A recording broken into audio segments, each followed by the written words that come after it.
Hello students, आज हम chemistry के बहुत ही इम्पॉर्टेंट टॉपिक्स पढ़ने वाले हैं। Number 1 concentration terms, number 2 dilution formula, number 3 limiting reagent. ये टॉपिक्स न्यूमेरिकल्स में बहुत यूज़ होते हैं, स्पेशली बोर्ड एग्जाम्स, नीट में, जेडब्ल्यू बेसिक्स में।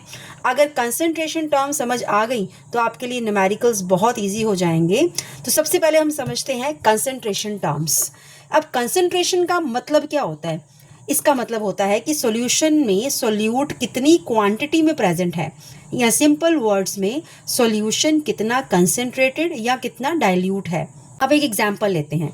अगर मेरे पास एक गिलास पानी में 1 स्पून शुगर है तो इसको मैं बोलूँगी डाइल्यूट सॉल्यूशन। अगर इसी एक गिलास पानी में मैं 10 स्पून शुगर के डाल दूँ तो इसको बोलेंगे कंसंट्रेटेड सॉल्यूशन। यानी कि कंसंट्रेशन हमें ये बताती है कि कितना सॉल्यूट प्रेजेंट है सॉल्यूशन में। मतलब अगर पानी में शुगर कम है तो वो डाइल्यूट सॉल्यूशन है, अगर पानी में शुगर ज़्यादा है तो उसको बोलेंगे हम कंसंट्रेटेड सॉल्यूशन। अब सबसे पहले मैं इंपॉर्टेंट टर्म्स आपको समझा देती हूँ। Number 1 solute.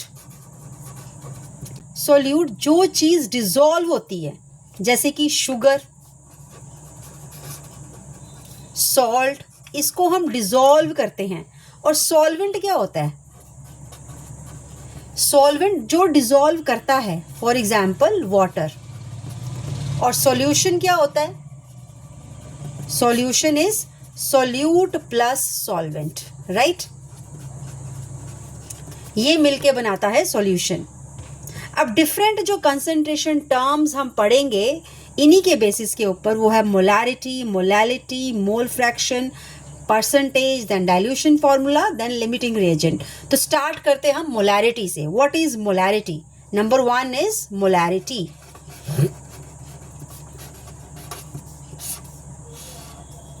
अब ध्यान से समझिएगा कि मोलैरिटी क्या होती है। Molarity is a number of moles of solute present in 1 litre of the solution. Number of moles of solute present in 1 liter of the solution। इसका फॉर्मूला होता है m is equal to n upon v। n क्या होता है? n is the number of moles of solute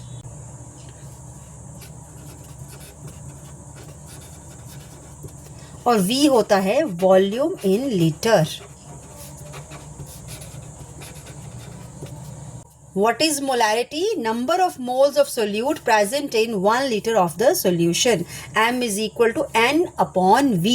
इसमें एक बहुत important point ये है जो आपने हमेशा याद रखना है कि volume is always taken in the litres.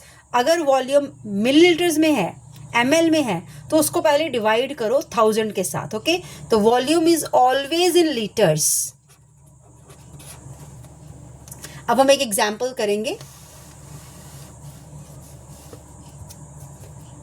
Example 1.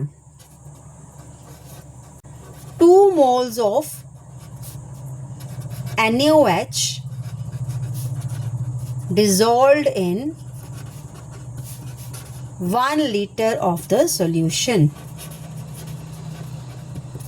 Find the molarity. अब इसका सॉल्यूशन कैसे होगा?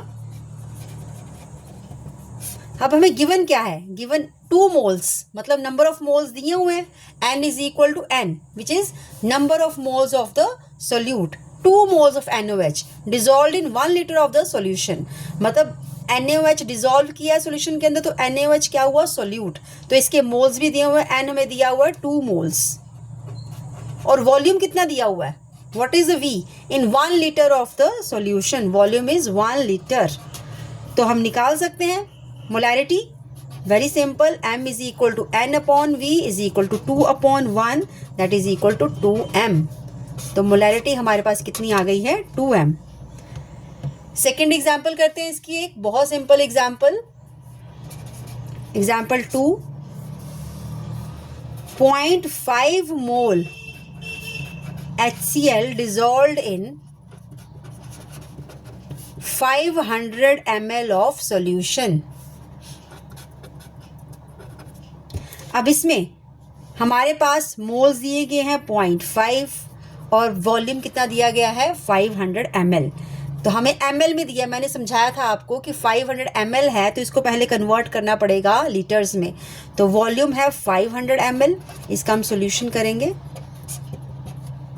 वॉल्यूम इज 500 ml, जिसको कन्वर्ट करेंगे लीटर्स में, डिवाइड करेंगे 1000 के साथ, divided by 1000 which will become 0.5 litres. अब स्टेप 2 क्या है, मोलैरिटी का formula which is N/V।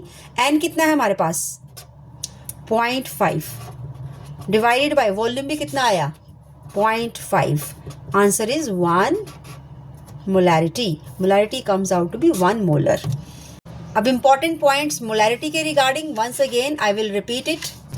It is based on the volume of the solution. ये किस पे बेस्ड है, वॉल्यूम ऑफ द सॉल्यूशन पे।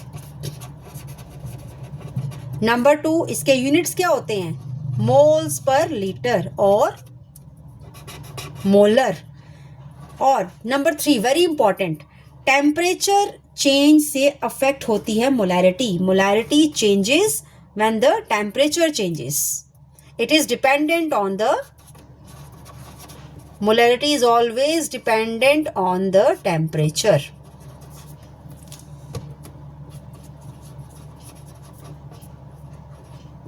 So this is all about the molarity.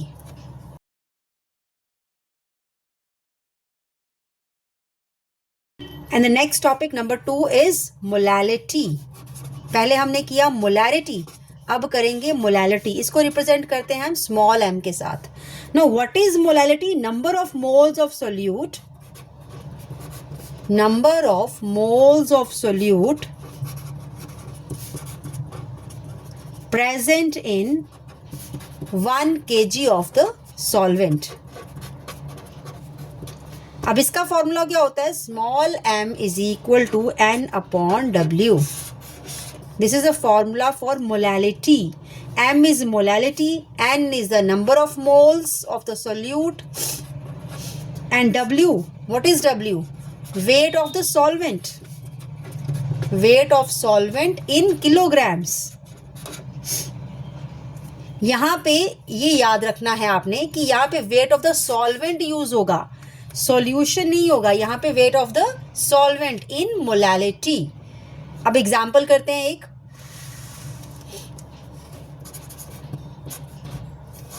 1 mole urea, 1 mole urea dissolved in 2 kg of water.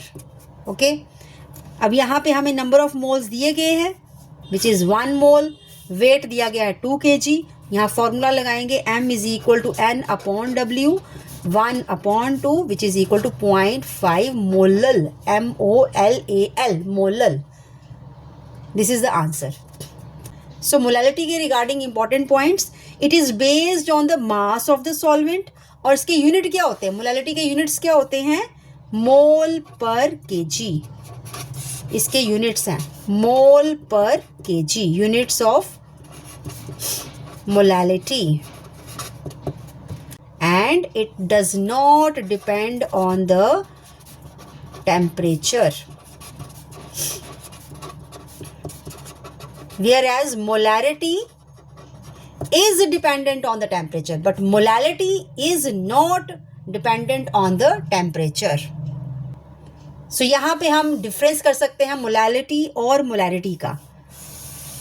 What is the difference between the molarity and molality? It's very simple. It is based on volume. वहां पे हम volume लेते हैं, यहाँ it is based on the mass of the solvent. It depends on the temperature.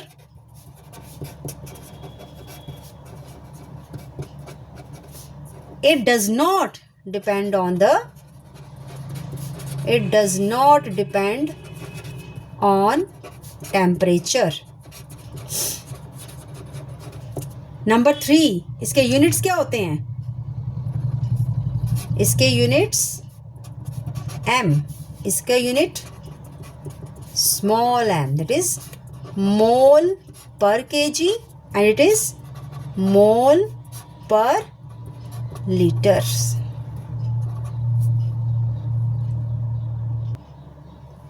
अभी हमने कर लिया molarity, molality. Number 3 is mole fraction. This is also very important. Mole fraction क्या होता है? Mole fraction is a ratio of moles of one component, ratio of moles of one component to total moles present in the solution. Ratio of moles of one component to total moles present in the solution. इसका formula क्या होता है? Suppose there are two components in the solution. One is component A और other is component B. तो अगर हमने mole fraction of component A निकालना होगा तो what will be the formula? XA, इसको रिप्रेजेंट करते हैं X के साथ. XA is equal to number of moles of component A divided by the total number of moles. That means number of moles of component A plus number of moles of component B. So this is the mole fraction for component A, where this is the mole fraction of A, this is the number of moles of A, this is the number of moles of A and this is the number of moles of B. Now total mole fraction, अगर हम दोनों components की mole fraction देखेंगे, XA plus XB, this is always equal to 1. This is always equal to, total mole fraction always equals to 1. अब एक example करते हैं इसमें. Let us do one example. 2 mole ethanol plus 3 moles of water. Find the mole fraction of ethanol. कैसे निकालेंगे solution? Formula लगाएंगे पहले. हमें किसके निकालने? इथेनॉल के. तो XA that is equal to NA upon NA plus NB. हमें मोल फ्रैक्शन निकालनी है इथेनॉल की. तो मोल फ्रैक्शन इथेनॉल की निकालने के लिए हमारे पास number of moles of ethanol होने चाहिए. यहाँ पे number of moles of ethanol कितने हैं? 2. अब नीचे इथेनॉल प्लस वाटर. इथेनॉल के हैं 2 मोल्स, वाटर के हैं 3 मोल्स. नीचे क्या आएगा? 2 + 3. Okay, 2 upon 5 that is equal to 0.4. XA is equal to 0.4. Now important points regarding the mole fraction. It has no unit. Always remember, mole fraction has no unit. It is always less than 1. जब भी आप देखें, आपने यहाँ पे निकाली 0.4, it is always less than 1. और sum of mole fractions, दोनों component का sum कितना होगा? That is always equal to 1. Sum of the mole fractions is always equal to 1. जैसे कि मैंने यहाँ ऊपर लिखा था XA plus XB that is equal to 1.